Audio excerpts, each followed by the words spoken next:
Ngayong 2024, dumagsa po ang mga motorsiklo. Marami tayong pagpipilian, mga big bike yan, adventure bike, maxi scoot, Thunderbone, scooter, mapa manual, automatic at saka semi-automatic. Pero in reality, syempre, ang nasusunod yung budget natin. Pero kung meron tayong budget na 100k to 200k, marami na po tayong mapipili.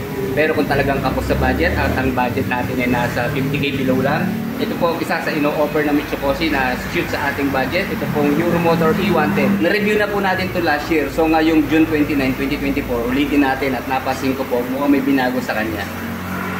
Okay, last year po meron siyang tatlong kulay na available. Meron po siyang matte red, matte blue at saka yung matte black. So ngayon nawala na po ang matte black, puro glossy black na po ang lumalabas.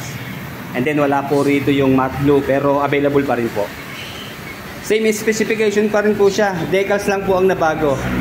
Okay, nung na-review po natin sa Lumban Consortium Motors, yung nanglabas nito, iba ho yung decals niya. So dito napansin ko, medyo naging attractive yung kanyang decals.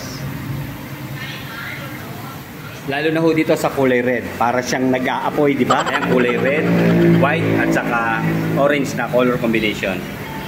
Ayan, terno-terno naman siya. Pati dito sa kanyang headlight. Ang ganda rin ng kanyang decals. Dito nakasulat siyempre yung kanyang brand name na Euromotor. Displacement, E110. And then, hindi lang pang service, pang sports pa. At nakalagay po rito yung kanyang emission control na Euro 3 compliant. Okay, wala pa rin pong binago sa kanyang lighting system. Naka-bulb pa rin po siya. Mula dito sa headlight, turning signals. Unlike dito po sa Sports R125, yung na-review natin last week, ay ang ginawa ng LED lahat ng kanyang mga ilaw hanggang sa mga taillights. So expect na natin hindi ho nagtataas ng presyo itong Euromotor E110. And then sa kanya naman pong braking system, pareho pong nakadrum sa front at rear brake. Meron pong sukat na 2.50 by 17 dito po sa front tire. And then naka-tube type pa rin po siya na meron pong brand na Wanda. And then telescopic fork na front suspension. And then may sukat po na 2.75 by 17 dito sa rear tire. And then naka-dual shock na rin po sa kanyang rear suspension. At ayan, drum naman sa kanyang rear brake. And then all bulb pa rin po sa kanyang taillight, stoplight at turning signals. Medyo mahaba po yung kanyang muffler, yun lang, wala po siyang heat guard. So pwede natin lagyan niya ng heat guard. Papasetup lang tayo. And then naka semi-automatic po sa kanyang transmission na meron pong 4-speed. At syempre chain drive po ang kanyang drive type. Ang advantage naman po dito sa mga semi-automatic na 4-speed, wala na tayong iintindihin CVT. Lalong-lalo na yung fan belt, diba? Pag naputol, ang laki ng gastos. Unlike dito sa kadena, bago naman po maputol yan, naabutin po ng ilang taon pa. And then syempre wala na rin CVT cleaning, less maintenance talaga. And then ang maganda po rito sa E110, rotary na po ang kanyang gear shift pattern. And then ito po yung kanyang gear pedal. Maganda naman, may rubber na, di ba? Hindi dudulas yung ating sapatos. And then dito po sa side stand. Ayan, check natin mamaya kung okay ba pagkaka side stand dito. And then meron siyang mahaba at matabang bakal sa kanyang center stand. And then nasa 800 ml lang po ang kanyang engine oil capacity. And then ito po ay siyempre yung kanyang kickstart, naka-stainless na. And then maganda rin yung rubber ng kanyang foot peg dito sa rider. And then may protection po para hindi tayo mapatikit sa kanyang engine. Lalo na sa mahilig pagchinela, sa protection ng ating paa. And then yung kanyang brake pedal, okay lang ang lapad kaya hindi dudulas dito ang ating sapatos. And then meron din footrest para sa ating back rider dito po sa gitna ng kanyang swing arm. Ito pa sa dapat natin tinitignan sa pagbili ng isang motorsiklo. Siyempre yung seat height niya. Aanhin natin yung magandang scooter or semi-automatic na motorsiklo kung hindi natin abot, di ba? Mataas ang risk na tayo ay out of balance. So dito, unahin po natin yung kanyang bigat. Siyempre, nasa 93 kilos po sa kanyang dry weight. And then meron po siyang 138 mm na ground clearance. At ito, mababa sa seat height. Nasa 765 mm lang po. Check po natin yung kanyang upuan kung may nabago ba. Pero ito pa rin po yun. Wala naman halos binago. Decals lang po talaga. O yan, dito po, wala na siyang mga tahi-tahi. Ito, meron pala dito sa unahan. And then, malambot po yung kanyang foam. And then, maganda naman yung texture ng kanyang seat cover, magaspang. Hindi tayo basta-basta dudulas. Maganda rin ang kanyang tabas. And then, dito, flat lang yung upuan ng ating back rider. Hindi siya mahihirapan. And then, ito yung kanyang grab bar. maganda po medyo tinaasan para in case na umarangkata tayo bigla, hindi basta mahuhulog yung ating angkas. Makakasangga siya dito. At the same time, grab bar din po siya syempre. Okay, check po natin yung kanyang under seat. Okay, meron naman siyang utility box dito sa ilalim. Yun lang, syempre dito ho nakalagay yung kanyang battery. Mamaya i-install natin para ma-check natin kung okay ba yung kanyang lighting system, busina, at saka yung kanyang meter panel. Okay, meron pong 3.6 liters na fuel tank capacity ang Euromotor E110. And then ang maganda ho sa kanya, kahit carburetor type pa rin po ang kanyang fuel supply system, sa fuel consumption, maaasahan po siya, ma-average po siya ng 50 to 56 kilometers per 1 liter. And then sa top speed, dahil 110cc lang po ito, maaabot po siya ng 80 to 90 kilometers per hour.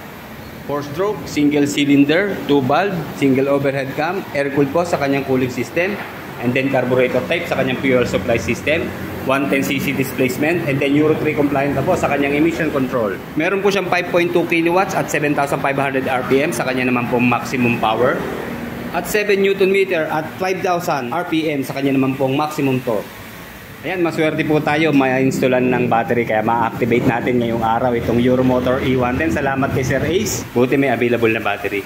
Kasi last time po na nag-review tayo dito sa Lumban, wala pong battery available eh. So ayan, makikita natin kung gaano ba kalakas yung kanyang ilaw, pati yung kanyang busina. Kaya mabilis lang naman ang pagkakabit ng baterya dahil meron siyang pwesto dito sa kanyang U-box.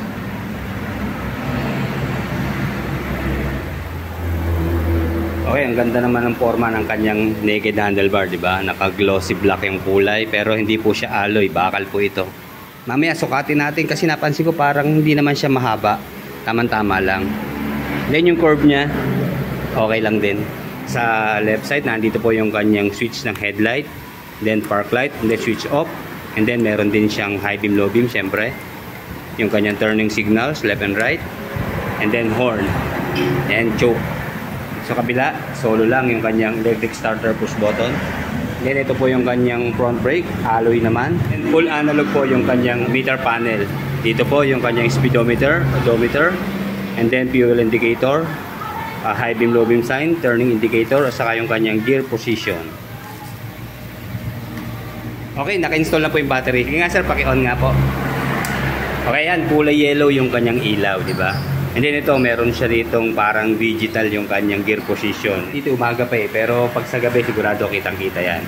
Okay, check natin yung kanyang headlight ha. Maganda ho rito sa gantong semi-automatic, kahit nakapatay ang kanyang engine, magagamit pa rin natin yung kanyang ilaw. Sige nga sir, paki-on nga po. Kanyang park light sa baba. And then dito po yung kanyang headlight, ayan. Paki-ano nga headlight. Ayan, naka-halogen bulb din po siya. Medyo yellowish po siya pero maliwanag. And then sa kanyang turning signals, kasama na rin po ng headlight. Ayan. Ayan, maganda to. Kitang-kita na makakasalubong natin. Hindi na sa baba nakalagay. Dito na rin kasama ng headlight. And then sa kabila nga, sir. Ayan. Sir, pakibusina nga natin. Wow, solid ang busina niyan. Lakas. Then, isa pa nga po, sir. Ayos. And then sa kanyang taillight, check natin. Ayan, nakailaw na. Kulay red. And then, sir, pakipreno nga po. Ayan, working properly naman yung kanyang stoplight. Okay, may height po na 5'4" si Sir Ace. Papacheck natin kung abot ba ng 5'4". Ayan, medyo tiyad po siya kasi meron po siyang 138mm na ground clearance at 765mm na seat height. Pero kaya naman ano sir, hindi naman tayo nabubuwal. Ayan. Ayan po ang forma kapag kayo po ay 5'4". Kapag 5'8" naman po ang sasakay, check natin ha. Okay, ayan. Dapat naman yung ating dalawang paa. Ayan, sakto sa atin. Medyo pasubsob lang yung ating riding position dito kasi nga po naka-naked handlebar siya, medyo mababa. Sana tinaas-taas pa ng konti ano po. Pero check natin sa turning radius. Yun lang, huwag tayong kabukaka kasi maiipit po tayo sa kanyang grip. So yan, eksakto, wala pa ho siyang bar end dito ha. Sakto lang, kaya huwag tayong masyadong kabuka kapag po nagmamaneho. Okay, yung kanyang rear suspension po, maganda po ang response oh. Nagbabounce tayo ng maigi. Wala ka maririnig na kung anumang sound sa kanya, lagutok man o langit-ngit. Ang pino po ng kanyang bouncing. Ayan. Diba? Very good pagdating sa kanyang rear suspension. Then check natin yung kanyang front brake muna, na drum brake pa rin po to ha. Yun nga lang, nakatayos po yung ating sahig, sigurado madulas to. Kailangan pang adjustment sa kanyang preno dahil naka-drum nga po siya. Full press na tayo eh, dapat mga half press lang response siya, di ba? Pero may igagat naman siya. And then sa kanya naman pong rear brake na naka-drum din. Okay, ito maganda po yung kanyang preno sa rear. Agad-agad.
Okay, para malaman natin yung presyo po ni Euromotor E110 ngayong 2024, andito po si Manager Sir Robert. Shout out sa'yo. Yes sir, good afternoon po sir.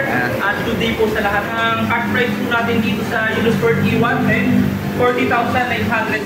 Sir, 40,900. Yes po, ganoon na po siya kababa. Pinakamababang price po yan sa mga ka-riders natin na nag-a-update. Ngayong June 29, 2024, ito na po ang pinakamurang motorsiklo ng Mitsukoshi dito po sa Consuerte Victoria.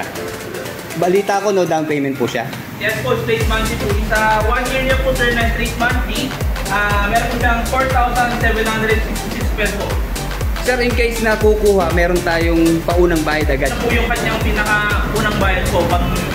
Sa 1 year po, yun po yung pag 12 months niya po agad sir. Okay. Yung at least siya malinaw. Yes po. And then sir, magkano siya sa 3 years halimbawa, sa pinakamahabang term? Okay, sa pinakamahabang term sir, 2,225 po. Then may rebate pa siya. Yes sir, may rebate po siya 300. So magiging 19 na lang. O yan, bali 19 lang po sa 3 years. Ano sir? Rebated na siya. Ng 300 pesos. Basta tama ang oras ng pagbabayad. Yes po. Okay sir, sa 2 years po. Sa 2 years natin sir, 2,860 po. Anong kulay po ang available dito sa E110? Okay, sa E110 po sir, kadalasan po natin ang deliver is yung black white. Yan yung kanyang decals po, may pagka-white. Okay. Tapos, ito yung red natin sir. Red black. May malating po minsan sir na blue, black, orange. Okay, ayun. Sa mga interesado po, pasyal po kayo dito sa aming branch dito po sa Purukdos, Bangka, Victoria, Laguna. Malapit po kami sa Motoline. Sabi po kami ng laundry shop. Kung hindi naman po makakapasyal, pwede po kayo mag-message sa aming Facebook page sa Consuerte Rush R Victoria Laguna at saka sa Rush R Victoria Laguna po. Fly through online, message na po kayo sa aming Facebook page. Huwag pong kalimutan mag-subscribe kayo dun sa pungan po. Okay, salamat sa